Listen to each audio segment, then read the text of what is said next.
Max Holloway qui évoque son potentiel futur adversaire, un dernier mot de l'UFC New York, mais aussi toutes les actualités majeures du jour.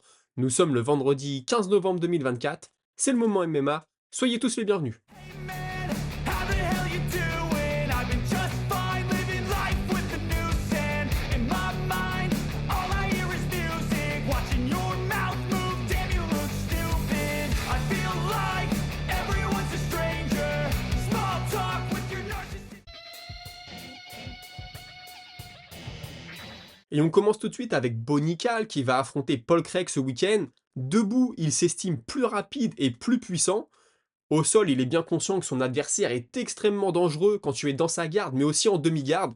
Donc il l'a dit, hein, si je dois l'amener au sol, je le ferai. Par contre, je vais très vite sortir de ses positions, soit pour me relever, soit pour prendre des positions un peu plus dominantes. Il estime d'ailleurs, hein, que la seule chance qu'a Craig de s'imposer, c'est sur une soumission. Bon bah Craig en face, il lui a répondu de toute façon, je vais te mettre un triangle. Comme ça, les choses sont claires. Et puis j'ai appris que Bonical avait affronté Gordon Ryan il y a quelques années, à la sortie du Covid, dans un match de grappling. Les deux avaient du mal à trouver des adversaires à cette période-là. Ils se sont donc affrontés. À 2 minutes de la fin du combat, Bonical envoie un takedown. Gordon Ryan le contre sur un triangle. Bonical a dû taper, il a perdu le combat. J'ai envie de vous dire, qui n'a pas perdu contre Gordon Ryan, hein. Pour ceux qui ne connaissent pas, Ryan, c'est l'élite du grappling. Franchement, je sais qu'il est sous produits stupéfiants plus, mais j'ai l'impression que c'est un sport où tout le monde l'est. Donc écoutez, en tout cas, très belle expérience pour lui. Et puis il a terminé en parlant de Khamzat Chimaev. Il le dit depuis plusieurs semaines, plusieurs mois même. Il pense avoir la solution à la lutte du Tchétchène. Maintenant, il est bien conscient que Khamzat est en avance sur lui au classement, que son prochain combat sera très certainement pour la ceinture, alors que lui va devoir combattre encore plusieurs fois avant d'en arriver là. Personnellement, c'est un combat que j'aimerais voir. Maintenant, je pense qu'il n'y a pas que la lutte à prendre en compte. Peut-être que Bonical peut le contenir sur cet aspect-là, je ne sais pas. Mais debout, Chimaev, je trouve que c'est très bon quand même, hein. Il a mis des KO, il a connecté très durement Gilbert Burns à l'époque. Donc, est-ce qu'on verra ce combat un jour? Je l'espère. Et puis rapidement, Paul Craig, ça va devenir le premier combattant écossais de MMA à combattre au Madison Square Garden. Je trouve que c'est une très belle récompense au vu de sa carrière, même si on ne parle pas d'un ancien champion ou d'un futur champion. Il est là depuis un moment, il a régalé, il a eu des bons moments, hein. Quand il a battu Jamal Hill ou Ankalaev, c'était quand même des choses que moi j'avais pas vu venir. Donc félicitations à lui. Hier, je vous disais que l'UFC repasse aux anciens gants. Depuis quelques mois, peut-être un an, on avait des nouveaux gants un peu plus incurvés qui permettaient d'éviter la hip poke. Samedi soir, on retourne à l'ancienne version. L'UFC en a marre des nouveaux. Dana White a dit les nouveaux gants deviennent les anciens gants. Et en gros, les anciens gants redeviennent les nouveaux gants. Voilà, les combattants n'arrivent pas à s'y faire. Ils disent que c'est pas encore assez bien fini, il faut revoir les choses. Donc on repasse aux anciens gants. Il a aussi dit que le vainqueur de Stipe Miocic contre John Jones devrait affronter Thomas Pinal, voilà. Et John Jones n'a pas l'air d'accord. Ça me fait rigoler parce que Dana White, pendant des années, son histoire avec John Jones, ça a été je t'aime moi non plus. Il avait dit que John Jones ne combattrait plus jamais à Las Vegas parce qu'il y a trop de tentations là-bas. Là, depuis peu, il dit que John Jones est le GOAT, le meilleur de tous les temps. Il devait se dire, c'est bien, je le brosse dans le sens du poil. Il va peut-être lui aller dans mon sens. Et puis, bah non, finalement, John Jones ne veut pas affronter Aspinall. On en a parlé hier, on va pas revenir là-dessus. D'ailleurs, Thomas Spinal lui a dit: moi, c'est pas John Jones que je veux affronter, je veux être le champion incontesté. Si je le deviens en battant John Jones, ça ne rend l'histoire que plus belle. Mais par contre, si je dois le faire en battant quelqu'un d'autre, je le ferai en battant quelqu'un d'autre. Et moi, je dirais même que ce qui me gêne, on va en reparler dans la minute auditeur, c'est pas forcément que Jones ne veuille pas affronter Aspinall, c'est que Jones aille la ceinture, et du coup, il bloque toute la catégorie. Pour moi, c'est vraiment ça le problème dans cette histoire. Sinon, il a aussi confirmé, Dana White, que l'UFC se rendrait en Géorgie. Il a pas dit quand, ça va faire plaisir à notre ami Ares Abyss, hein, que je remercie de souvent commenter l'émission. Mais en tout cas, voilà, l'UFC va s'y rendre, ils ont deux champions maintenant, Topuria et Merab, donc c'est la suite logique, il n'a pas donné de date, hein, par contre. Et puis concernant l'UFC Londres, il n'a rien voulu déclarer, pas de main event, pas de combattant, etc. Il a dit non, je ne dis rien là-dessus.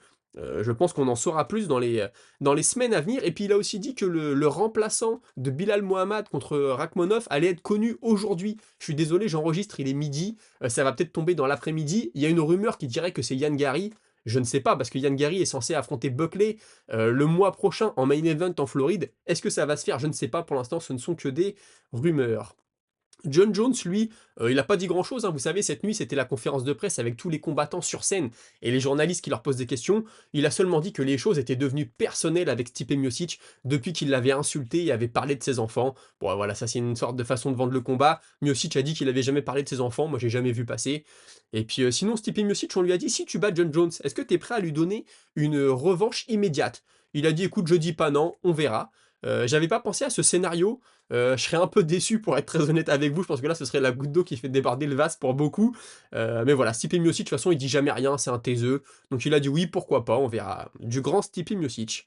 Sur cette carte, on va aussi avoir Chris Weidman, hein, l'ancien champion. Il a expliqué qu'actuellement, il se sentait très bien à la salle, il tourne avec des jeunes, il sent qu'il a le niveau, il sent que sa forme physique est là. Par contre, s'il n'arrive pas à retranscrire ça dans la cage ce week-end, ce sera peut-être la dernière fois qu'on le voit en action dans l'octogone. Et puis lui, son histoire avec New York est un peu maudite, hein, il l'a dit. La première fois que j'ai combattu ici, c'était le premier UFC New York, Conor McGregor contre Alvarez en main event. Je combattais Romero, je pense que je dominais le combat, j'ai vu que Romero commençait à être fatigué, je me suis dit allez, je vais lui envoyer un takedown, et une fois au sol, il aura plus d'options, il va être complètement rincé. Malheureusement, il dit j'ai baissé la tête, je me suis lancé, il m'a mis un coup de genou sauté, j'ai pris ce terrible KO que tout le monde a vu maintenant. Et la deuxième fois, il a combattu Jacare Souza, il dit je dominais debout, je sentais que j'étais bien dans le combat, j'étais en avance sur la carte des juges, et là on envoie un coup en même temps debout, et lui il me connecte et je m'écroule. J'espère pour lui qu'il va réussir à changer cette malédiction ce week-end. Il sera opposé en main event des prélims à Eric Anders. Thomas Pinal, forcément, on parle beaucoup de lui actuellement. Ce qui est assez drôle, c'est qu'il dit moi, j'ai pas besoin de me vendre sur les réseaux sociaux, j'ai pas besoin de faire d'interviews, et tout le monde parle de moi cette semaine. J'ai envie de dire, il a fait ce qu'il fallait dans l'octogone. Et puis il pense que John Jones est favori face à Stipe Miocic. Par contre, il dit je ne serais pas surpris si Stipe Miocic réussit à le connecter et le met KO. Miocic frappe très fort. J'ai envie de vous dire, de toute façon, c'est les poids lourds, mais même John Jones reconnaît une très bonne droite à Miocic. Donc est-ce que ça peut se passer ce week-end? Franchement, ce serait très drôle. Tout le monde se projette déjà sur le futur de John Jones. Imaginez si c'est Miocic qui s'impose. Personnellement, ça me ferait rire. Actuellement, les poids lourds dans le monde du MMA, je trouve ça assez intéressant. J'ai même hésité à faire une vidéo spéciale là-dessus, entre Ngannou, Jones, Miocic, Aspinall, etc. C'est assez drôle, il se passe quelque chose, puis il y a d'autres combattants dans la catégorie qui sont toujours là. J'aurais aimé faire ça, bah là, suite à ce week-end, on va en savoir un peu plus, pourquoi pas dans les jours à venir. Et puis si les deux combattants venaient à se retirer, hein, Jones et Miocic ce week-end, Aspinall veut combattre contre n'importe qui le plus rapidement possible, il parle de début 2025. En effet, je pense que lui, sa carrière doit continuer, il n'a pas de temps à perdre. Si les autres s'arrêtent, c'est son moment, c'est son heure, il sera le champion, et c'est parti pour le plus de défense possible, c'est ce que je lui souhaite. Et puis on lui a demandé qu'est-ce qu'il faisait le jour du combat. Est-ce que c'est pas trop long? Qu'est-ce que tu fais? T'es dans ta chambre d'hôtel? T'es avec des amis? Comment tu passes le temps jusqu'au moment où tu entres dans la cage? Ou au moins jusqu'au moment où tu arrives dans la salle? Il dit bah écoute, c'est un peu un jour très long, le jour le plus long.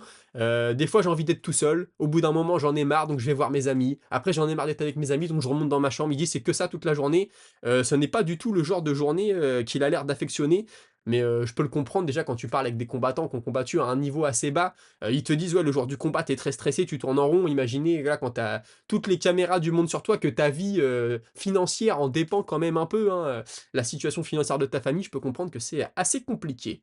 On va sortir un petit peu de cette UFC et Dana White qui a déclaré qu'il voulait que Khamzat Chimaev combatte aux États-Unis et même qu'il combatte pour la ceinture aux États-Unis. On le sait, il pouvait pas venir actuellement, il est interdit de territoire, hein, en quelque sorte, je paraphrase, je sais pas si c'est le terme exact. Depuis que Donald Trump est élu, apparemment les choses vont changer. Je l'espère parce que c'est vrai que ça serait dommage qu'il fasse toute sa carrière en dehors des États-Unis quand tu sais que 90% ou 80% des événements ont lieu là-bas. Kamaru Usman, lui, est prêt à affronter Shavkat Rakhmonov, mais il trouve que ça fait un petit peu tôt le mois de décembre. Alors là, je comprends plus rien. Il y a quelques jours, il disait ouais, j'ai combattu des mecs en 6 jours de short notice, en 8 jours. Là, c'est bon, j'ai plusieurs semaines, je peux le faire. Finalement, il dit que non. Je comprends qu'il en est plus au même stade dans sa carrière qu'il y a quelques années. Donc je peux comprendre qu'il réfléchisse, mais bon, ça a fait beaucoup parler avant, tout ça pour nous dire qu'au final, le 7 décembre, c'est un peu trop tôt. L'avenir nous le dira peut-être dès cet après-midi.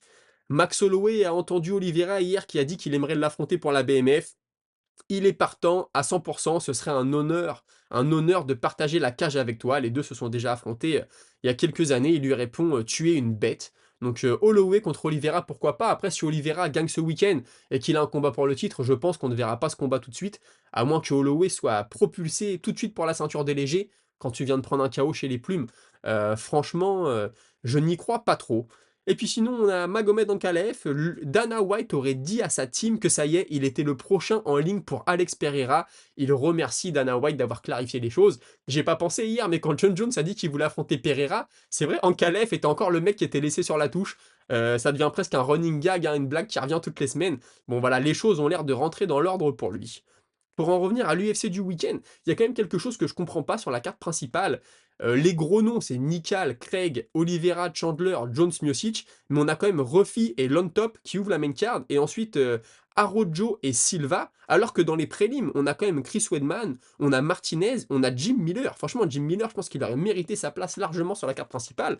J'ai rien contre ces combattants, mais quand même, quand tu as Jim Miller, le vétéran, tu le mets pas sur la carte principale, je trouve que c'est un peu dur. Même Chris Weidman, après voilà, je comprends que Weidman, il est mis juste avant, c'est le main event des prélims, voilà, pour vendre le pay-per-view, je comprends le business. Mais je trouve quand même que c'est un peu dur parce que je pense que la majorité des gens vont regarder surtout pour les 3 derniers combats. Les 2 premiers combats de la carte principale, je pense pas que ça va intéresser grand monde, à part, bien sûr, les hardcore fans. Et puis on finit avec une petite statistique concernant Stipe Miocic. Il a fait 8 combats pour le titre. Dans ces 8 combats, il y a 6 combats dans lesquels il n'était pas le favori et il s'est imposé dans 5 de ces combats dans lesquels il n'était pas le favori. Ça a jamais été le favori, Stipe Miocic, hein. Moi, ce qui m'avait choqué, c'était à l'époque contre Ngannou, le premier combat. Tout le monde l'enterrait, un peu comme maintenant. On parlait de la suite pour Ngannou. Dana White a adoré Francis Ngannou à l'époque, il le mettait en avant. Miocic, il était là en conférence de presse assis. Déjà que c'est pas un grand adepte du trash talk, mais là, personne ne lui parlait, il servait à rien. Et finalement, il s'était imposé. Donc, est-ce que ce sera la même chose ce week-end? Je ne sais pas. Écoutez, tout de suite, on passe à votre moment avec la minute auditeur. Je commence avec Jonathan76 qui me dit: Chandler va encore faire la guerre pendant 2 minutes, puis il va dormir. Un peu plus réfléchi, je demande à voir. Moi aussi, je demande à voir. J'adore le Chandler ultra agressif. C'est vrai que pour sa carrière, je pense que il lui faudrait être un peu plus calculé. Est-ce qu'il va réussir à le faire quand, voilà, quand l'arbitre va dire go? Je suis un peu moins convaincu, mais écoute, j'espère quand même. J'ai SX Vige qui me dit: Salut, le combat de Mike Tyson, c'est dans la nuit de vendredi à samedi, non? Et il y a un auditeur qui a dit: Oui, c'est ça, je me suis trompé hier, j'ai dit que c'était dans la nuit de samedi à dimanche. Non, c'est cette nuit. D'ailleurs, j'ai vu que Tyson avait giflé Jake Paul pendant le face-off. Bon, voilà, moi je suis pas trop pris là-dedans. Forcément, si j'ai l'occasion de regarder en replay, je vais regarder, au moins de voir le résultat. Mais c'est pas ce qui me passionne le plus. Ensuite, on a Soupai Couspiège qui me dit: Concernant Jones et le fait que Aspinal ne mérite pas, ne pourrait-on pas dire que si Machida avait eu la même logique, il n'aurait jamais été le plus jeune champion de l'histoire? C'est un peu moyen. Après, je l'ai trouvé plutôt honnête pendant l'interview, mais je pense que ce bif avec Aspinal est plus un problème de communication qu'autre chose. Moi, je comprends pas le bif avec Aspinal. Aspinal a dit suite à son dernier combat: John Jones, je te respecte, s'il te plaît, affronte-moi. Voilà, je vois pas trop où est le problème. Après, oui, c'est vrai, d'ailleurs, Dana White, c'est ce qu'il dit, hein. Miocic comme Jones, mais je pense surtout Jones, on lui a donné un moment l'opportunité de briller, il l'a saisi, ça serait bien que lui la donne maintenant. Et je pense qu'il fait allusion à Machida à l'époque qui a accepté d'affronter John Jones. Maintenant, voilà, on va pas refaire l'histoire, mais je suis assez d'accord avec toi. Ensuite, il y a Ratila qui me dit: Je vois pas un monde où Craig bat Bonical, surtout si ça reste debout. Craig a vraiment une des pires, voire le pire striking du top 15. Ses amenées au sol sont pas folles et Nikal a largement de quoi défendre. Oui, moi aussi j'ai Nikal favori. Après, il peut tout se passer avec Paul Craig, mais c'est vrai que les amenées au sol de Paul Craig, je le revois contre Ozdemir. Il se laissait tomber au sol, il essayait de le faire tomber. Franchement, bah, quand ça passe, c'est beau, mais quand ça passe pas, ça devient vite un peu surprenant. Écoutez, c'était tout pour aujourd'hui, c'était tout pour cette semaine. J'espère que vous avez apprécié. Je vous remercie de suivre, hein. On a passé les 3700 abonnés. Chaque épisode, je fais environ 10 abonnés. Donc c'est cool, merci de soutenir. Et puis je vous souhaite de très bons combats. On se retrouve la semaine prochaine pour débriefer tout ça. Salut!